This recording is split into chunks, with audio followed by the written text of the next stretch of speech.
Je suis un anonyme, encore un développeur, parmi une mer de bureaux identiques sous les néons.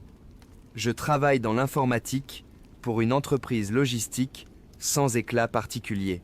Si vous me demandiez ce qu'on fait exactement, je répondrais vaguement et changerais de sujet.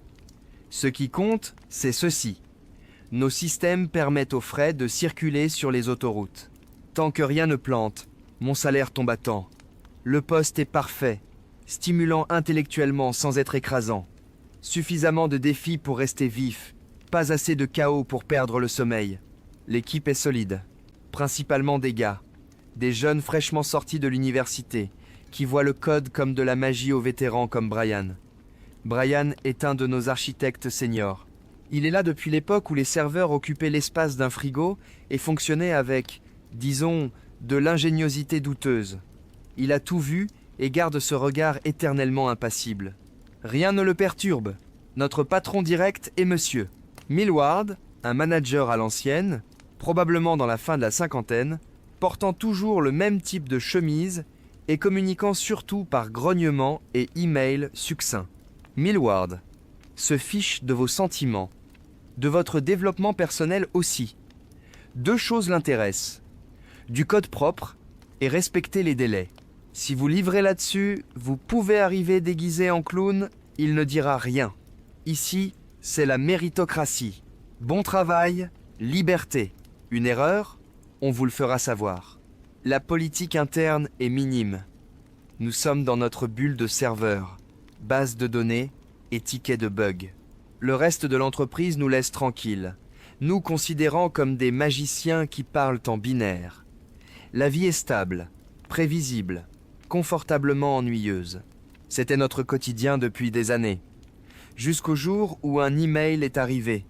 Objet, annonce importante pour notre division People, Culture. Ma première réaction. On a une division People Culture. Apparemment, c'est le nouveau nom des ressources humaines. Plus sympa. L'email annonçait notre nouvelle responsable, Olivia.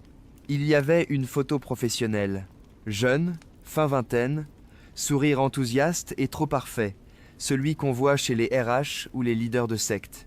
Une réunion obligatoire fut convoquée pour la présenter officiellement. Monsieur Millward avait l'air de préférer lutter contre un crocodile. Olivia monte sur scène, irradiant une énergie presque agressive. Son discours, un bingo de mots à la mode. Redynamiser la synergie corporative, favoriser la sécurité psychologique, créer des espaces braves pour un dialogue authentique. J'ai vu l'âme de Brian quitter son corps un instant. La plupart d'entre nous avons décroché, hochant la tête en pensant à un bug sur lequel on bloquait. Juste une autre présentation de bureau. Cela ne toucherait pas notre bulle IT. Comme nous avions tort, une semaine plus tard, le premier projet sérieux, un email obligatoire pour un sondage sur le climat de travail. Anonyme, bien sûr. Les questions étaient étranges. Sur une échelle de 1 à 5, votre voix est-elle valorisée en réunion? Avez-vous été témoin ou victime d'une micro-agression? La structure de promotion est-elle exempte de biais inconscients? La direction remet-elle en question les normes patriarcales? Je regardais ces questions et ne savais même pas comment répondre. La plupart ont cliqué au hasard pour passer à autre chose. Une erreur. On nourrissait la machine sans le savoir.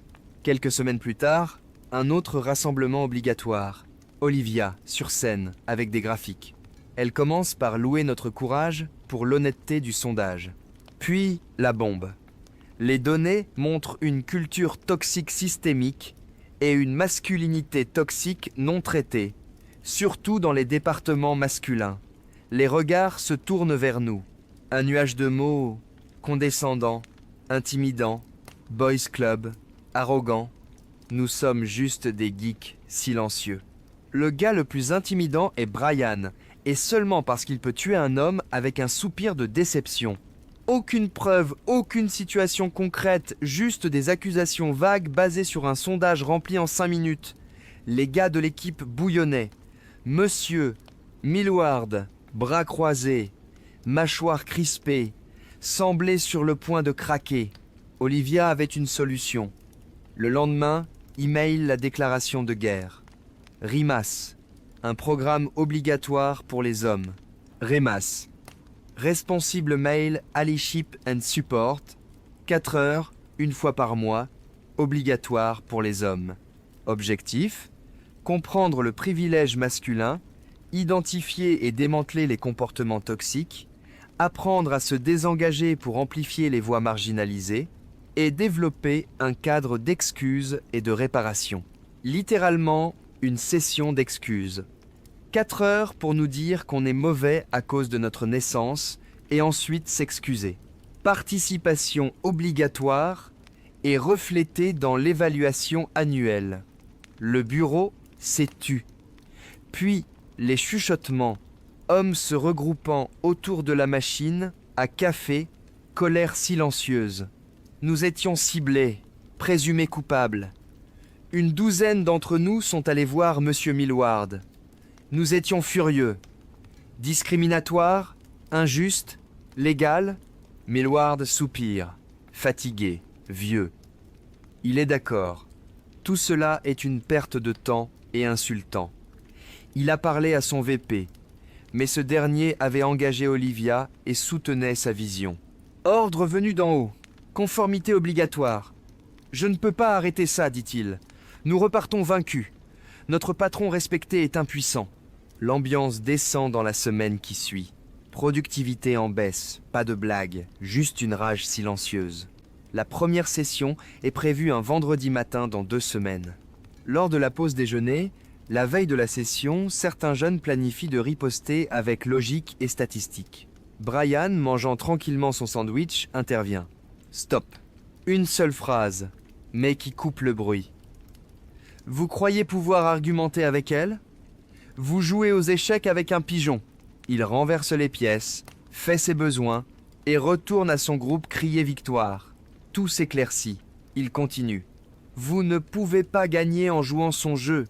Dès que vous commencez à argumenter, vous avez perdu. Vous devenez l'homme défensif et agressif qu'elle attend. Vous prouvez son point pour elle. Un jeune demande « Alors, on fait quoi ?» Brian sourit enfin. « On ne refuse pas d'y aller. On devient incapable d'y aller. » Le matin de la session, tous ont un problème médical soudain. Migraine liée au stress et environnement hostile. Tout le monde envoie un email similaire, utilisant leur propre jargon sur la sécurité psychologique. C'était légal, indétectable comme effort coordonné, et ça les touche là où ça fait mal. L'énergie autour de la table change, de la défaite à l'excitation. Une campagne de guérilla naît. Le plan se propage. Chat anonyme sécurisé, tous les hommes du département IT, puis réseau, puis base de données, 34 au total.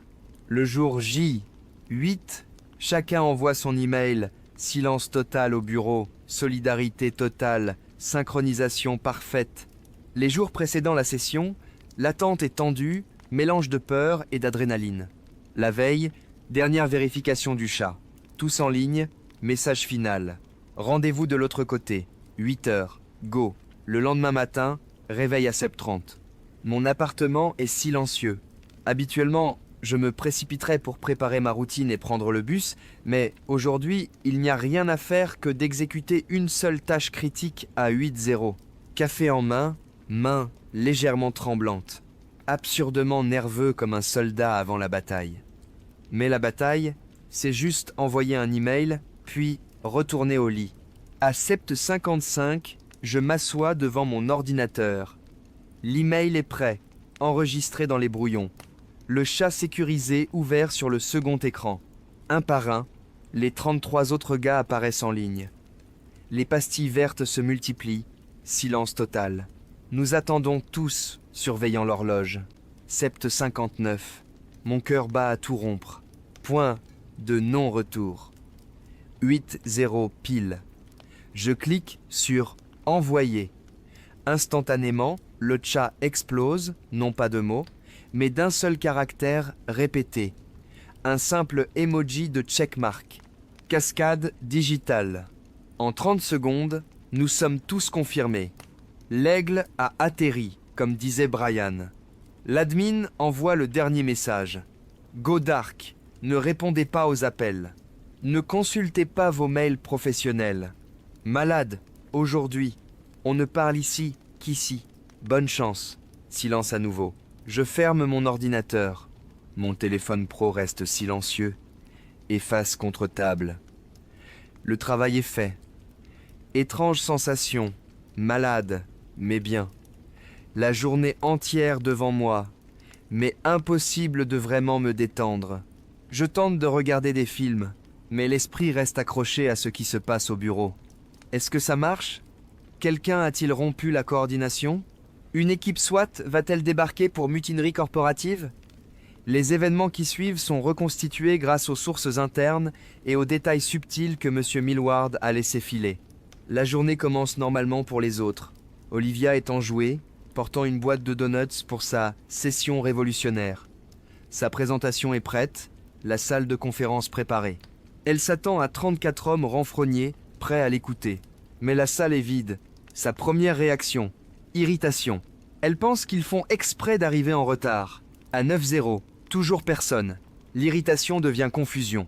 Elle retourne à son bureau et envoie un email de rappel sec. Puis, elle voit son inbox. Un tsunami de réponses automatiques identiques, toutes signalant un arrêt maladie pour migraine lié au stress. Chaque email. Moi, Brian. Les juniors, les intermédiaires, les seniors. Sujet presque identique. Congé maladie, nom de l'employé. Message identique. Incapacité à travailler à cause d'une migraine sévère induite par le stress. Elle reste figée devant l'écran, sa masque d'enthousiasme hachère fondant lentement. Il ne s'agit pas de quelques récalcitrants. Tout le département est impliqué. Elle tente de reprendre le contrôle. Appel, téléphone portable professionnel. Tout renvoie directement sur la messagerie. Panique. Sa session, sa grande entrée en tant que sauveuse de la culture d'entreprise, s'effondre. Elle fonce alors au bureau de Millward, sans frapper, brandissant une impression d'un email. Elle exige des explications. Désertion massive, acte d'insubordination organisé. Millward, calme, sirote son café. Il lui montre son écran, rempli des mêmes emails. Je ne peux rien faire, Olivia. Toute mon équipe est malade, déclarant un environnement hostile impactant leur santé physique, conformément à nos propres directives People, Culture. Leur santé est ma priorité. Elle tente de l'accuser de coordination mensongère. Comment prouver? Millward demande. Avez-vous accès à leurs dossiers médicaux privés? Êtes-vous médecin? 34 notifications officielles, sur papier, crise sanitaire départementale. À ce moment précis, le téléphone rouge de Millward clignote. Ligne directe avec notre plus gros client, celui qui finance presque tous nos salaires. Millward regarde la lumière. Puis Olivia. J'aimerais en discuter, mais nous avons une panne critique sur votre portail logistique principal. Et malheureusement, toutes les personnes qualifiées pour diagnostiquer le problème sont actuellement indisponibles. Olivia reste plantée là, son autorité totalement anéantie. Elle ne peut ordonner ni punir sans preuve. Le problème qu'elle a créé se retourne contre elle. Dans les heures suivantes, la panne s'avère réelle. Un serveur critique en échec. Normalement, une réparation de 15 minutes. Le client perdait, selon les estimations, plus de 100 000 $ par heure. Son CIO hurle au téléphone. Millward, parfait dans son rôle, joue la compassion. Crise sanitaire soudaine, toute l'équipe indisponible, aucune estimation de retour à la normale. L'alerte remonte à l'étage exécutif. Le VP qui a engagé Olivia, si enthousiaste, se retrouve face à un incendie majeur. Ce n'est plus une initiative HR théorique, mais un désastre financier réel. Réunion d'urgence à 11h30, VP, Olivia paniquée et Millward stoïque. Olivia tente de sauver sa peau, les hommes sont sexistes, organisés pour saboter une femme leader, culture toxique, intimidation. Elle demande des sanctions contre les 34 hommes pour insubordination et conspiration. Le VP, indifférent à la guerre culturelle, veut juste sauver le client. Quelle est la situation du portail? Millward. Complètement hors service. Le client prévoit une compensation légale pour non-respect du SLA. Estimation perte. Plus de 4 millions. Jusqu'ici. Le VP tourne vers Olivia, glacé. Expliquez-moi en termes financiers concrets le retour sur investissement de ce programme REMAS. Car dès le premier jour, votre initiative a coûté un client majeur et une somme considérable. Quel est l'avantage qui justifie ce risque opérationnel?